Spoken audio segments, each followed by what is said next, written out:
Kembali lagi di Generasi Mecin, masih dari Chillin Cafe di Hotel Best Western Senayan.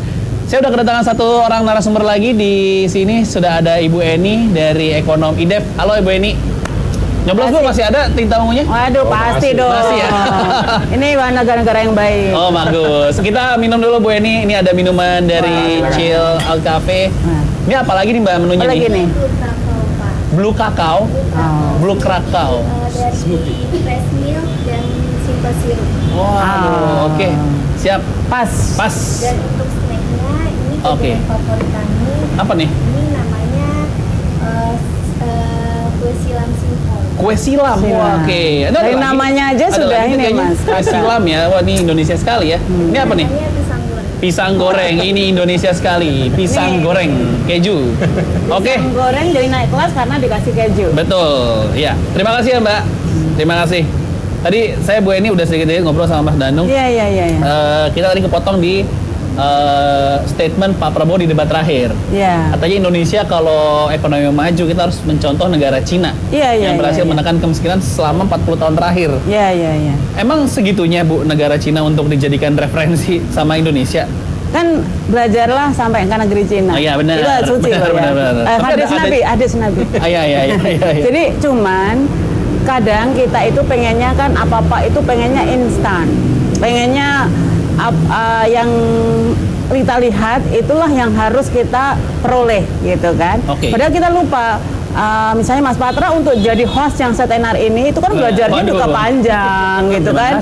Apa namanya suka dukanya ya, proses begitu ya. Juga dengan Cina. Jadi apa sih yang dibikin sama pemerintah Cina prosesnya sampai hari ini jadi Cina sama dahulu kan waktu mungkin di era 80-an sampai 90-an itu kita masih mengenal dua blok dunia ya, blok yang sangat otoriter atau ekonominya cenderung sosialis gitu dengan yang liberal, yang itu barat gitu kan, yang selalu terkonotasi dulu dalam benak terutama di mahasiswa ekonomi seperti itu gitu kan. Tapi kalau kita lihat Cina sekarang itu hampir seluruh sektor komersialnya itu diberikan karpet merah kepada investor yang notabene adalah kapitalis. Sementara di negara barat sebaliknya gitu, di Amerika sekarang malah cenderung semuanya diproteksi gitu kan. Nah, yang dikerjakan kembali lagi yang dikerjakan untuk Cina mampu mengundang para investor untuk datang ke sana apa? Pertama memang betul pembangunan infrastruktur. Jadi Cina berbagai macam infrastruktur, terutama infrastruktur yang diperlukan oleh investor. Dalam hal ini terutama apa? Terutama ada sektor-sektor manufacturing. Jadi Cina itu menjiplak habis ya seluruh industri-industri yang maju pesat di berbagai macam negara. Nah itu yang dia pelajari, apa yang menyebabkan investor itu mau masuk ke sana. Nah itu yang benar-benar totali diberikan. Tapi Cina itu kalau kita lihat, itu mereka sudah punya grand design. Jadi sektor-sektor yang memang benar-benar sektor komersial silahkan semuanya dikuasai sekalipun ya oleh para investor, sekalipun itu investor asing. Tapi sektor-sektor yang itu domainnya adalah sektor sangat-sangat strategis, semuanya sampai hari ini masih dikendalikan oleh negara. Oke, dari perdagangan dan industri apa yang perlu kita ambil dari Cina sampai jadi kompetitor Amerika juga sekarang? Ya terima kasih Mas. Sebenarnya saya termasuk lumayan sering ke Cina gitu ya. Untuk belajar juga Bu, jadi tapi bukan urusan untuk lain, tapi urusan untuk dagang. Karena terus terang kita harus akui Cina itu dari sisi industri manufacturingnya itu luar biasa. Termasuk home industry-nya itu juga luar biasa. Jadi industri seperti sepeda motor itu udah bisa dikerjakan oleh home industry. Jadi memang kalau melihat Cina jangan wahnya saja, melihat glamornya, punya kereta cepat, punya jalan tol seluruh wilayah negerinya. Tapi sebenarnya ada hal yang mendasar yang harus dikerjakan dulu. Apa? Yaitu sektor industrinya, manufacturingnya. Itu yang kemudian kita keburu-buru gitu, pengen sesuatu yang permukaan, lompat, tapi dasarnya nggak disiapkan dulu. Jadi kalau kita ke sana, saya ke sana, ada industri yang itu ekspor kemana-mana Bu, ke Eropa. Itu lihat fisiknya, bangunannya, tempatnya di desa gitu. Saya sampai terkagum-kagum. Jadi maksudnya SDM-nya luar biasa dan yang penting lagi adalah support negara. Support negara itu luar biasa. Benar BUMN itu menjadi lokomotif pergerakan ekonomi di Cina. Tapi swastanya nggak ditinggal.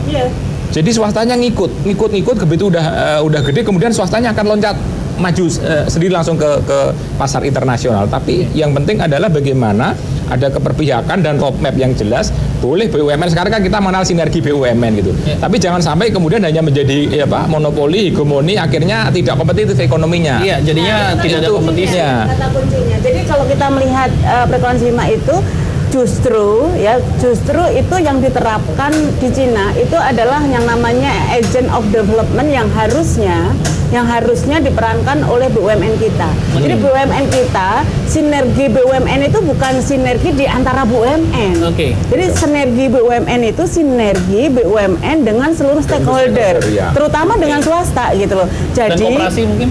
Ya koperasi diantaranya termasuk kan ini swasta kan ada swasta yang levelnya Pak Dundun gitu kan yang besar-besar yang korporasi, ada swasta yang ekonomi rakyat gitu kan. Nah ini yang di tengah-tengah ini yang namanya BUMN, yang ini mensinergikan antara yang besar juga yang kecil. Artinya kalau sektor-sektor yang jelas-jelas ini tidak profitable tetapi ini sangat mempunyai dampak besar terhadap akselerasi pertumbuhan ekonomi, itulah peran BUMN.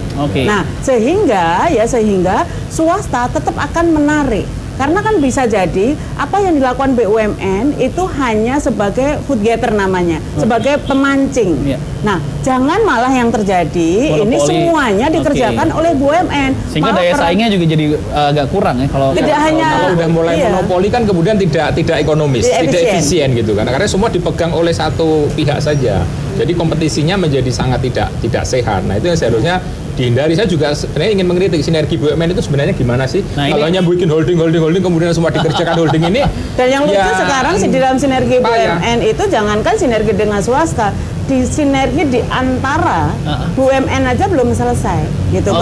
Bahkan kalau kita lihat detailnya ya misalnya di BUMN Karya itu yang namanya misalnya beton free cash itu dikerjakan oleh semua BUMN Karya. Jadi Wika punya, Waskita punya, Utama Karya punya, Adikarya punya. Nah itu bukan sinergi yang seperti itu. Ini sinergi BUMN kalau dari debat capres yang terakhir, kalau memang akhirnya pasangan 01 yang menang, ini kita ada VT-nya juga ya, kasih lihat VT-nya nih. Kedepan kita akan membangun holding BUMN, baik holding yang berkaitan dengan konstruksi, yang karya-karya, kemudian holding yang berkaitan dengan migas akan kita holdingkan, kemudian holding yang berkaitan dengan pertanian dan perkebunan, dan juga yang berkaitan dengan perdagangan dan yang lain-lainnya.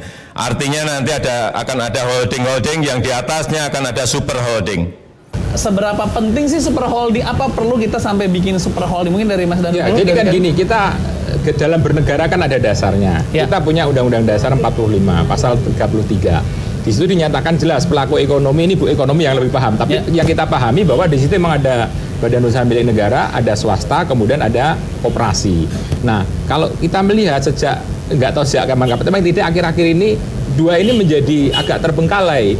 Semua BUMN yang digedein, sementara strategi untuk swastanya mohon maaf agak berkurang, apalagi ngomong swasta. Koperasi aja mohon maaf sekarang suaranya sudah tidak terlalu terdengar, jadi mungkin ini menjadi titik poin kritikal. Ada dan tiada. Jadi memang cuma gerbong besarnya aja nih tarik, tapi belakangnya nggak ke bawah. Iya, nah itu yang menjadi PR kita, entah siapapun nanti presiden itu harus menjadi bagaimana kita melaksanakan. Tapi kan solusinya berarti si super holding ini akan membentuk gerbong baru lagi yang paling. Nah sekarang bayangin tadi diceritakan, BUMN itu sekarang punya BUMN, punya anak, punya cucu, punya cicit, jadi semuanya dikerjakan seperti Garuda. Garuda itu dari maskapainya sampai yang catering, urusan kebersihan, cleaning service itu dikerjakan seluruh anak perusahaannya Garuda. Nah, bukan itu. Nggak benar nggak, bukan seperti itu namanya holding. Bukan sinergi BUMN adalah tadi benar, saya sepakat.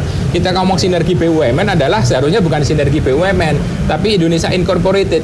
Jadi tidak hanya BUMN yang di-boost, tapi Indonesia Incorporated-nya, seluruh stakeholder perusahaan pelaku ekonomi di Indonesia harus digandeng. Ya ada BUMN, ada swasta, ada UMKM, ada koperasi, itu harus diikutkan gitu. Yang itu dilakukan Cina itu koperasi kecil-kecil di desa itu banyak, nggak usah ngomong Korea juga contoh yang bagus.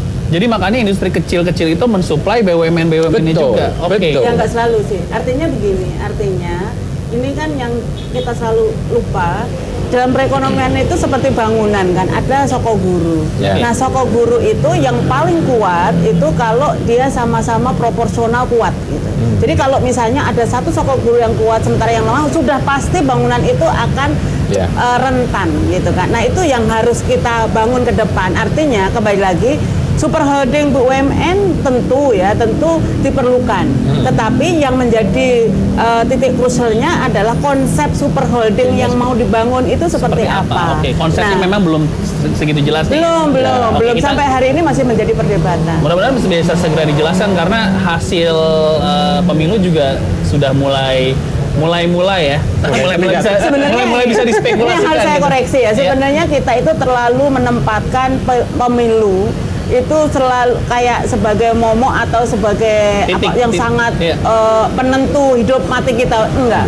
Jadi dari 4 kali pemilu yang kita laksanakan Dari 2009 ya? dan bahkan di antara pemilu juga ada pilkada serentak di banyak daerah, itu sebenarnya hubungan secara dalam penentuan ekonomi, kegiatan ekonomi tidak terlalu signifikan. Ya, betul. Tidak Setuju. terlalu Menarik signifikan. nih. Habis ini kita coba perbandingkan ya Bu. Kalau misalnya kita berandai-andai berarti, kalau misalnya 02 yang ternyata menang atau 01, apa akan ada segitu signifikan perbedaannya atau ya cuman gantian aja orangnya gitu. Ya, jadi jangan kemana-mana, tetap di Generasi Mecin.